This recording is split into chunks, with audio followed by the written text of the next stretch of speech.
The room was silent, except for the soft scratching of pencils. It was just another ordinary math test. But when Miss Carter, a young middle school teacher, flipped over Liam's paper, her heart stopped. Written in shaky, almost invisible pencil, across the bottom margin of the page were just 2 words: "Help me." At first, she thought it was a joke, but something about the way it was written, small, desperate, almost hidden, made her pause. And in that moment, she had to make a choice: ignore it, or risk everything to find out the truth. Miss Carter glanced up. Liam, 12 years old, sat hunched at his desk, his eyes glued to the paper. Quiet, withdrawn, always on time, never a troublemaker. But now that she looked closely, his clothes seemed too big, his face too thin, and there was a bruise faint, yellowing just below his collar. She stood, walked calmly down the aisle as if checking papers. She whispered, "Are you okay?" Liam didn't look up, didn't answer, just a single, almost imperceptible shake of the head.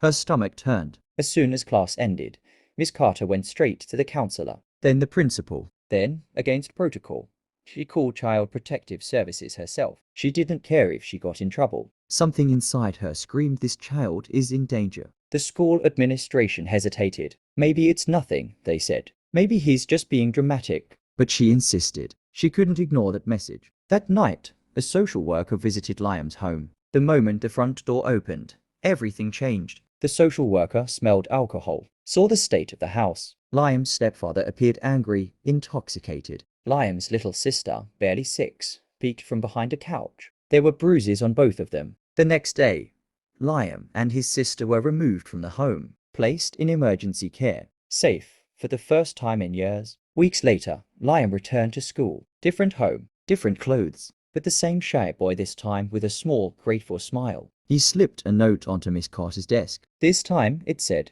"You saved me. Thank you for seeing me." She kept that note in her drawer for the next 30 years of teaching. Sometimes heroes don't wear capes. Sometimes they carry red pens and grade papers. And sometimes a quiet cry for help, written in pencil, is all it takes to change a life forever. If this story touched your heart, please consider sharing it. You never know who might be silently asking for help, and who might be the one to notice. Like, subscribe, and leave a comment below. I would have helped too. Let's spread awareness, kindness, and hope, one story at a time. Can you make a difference?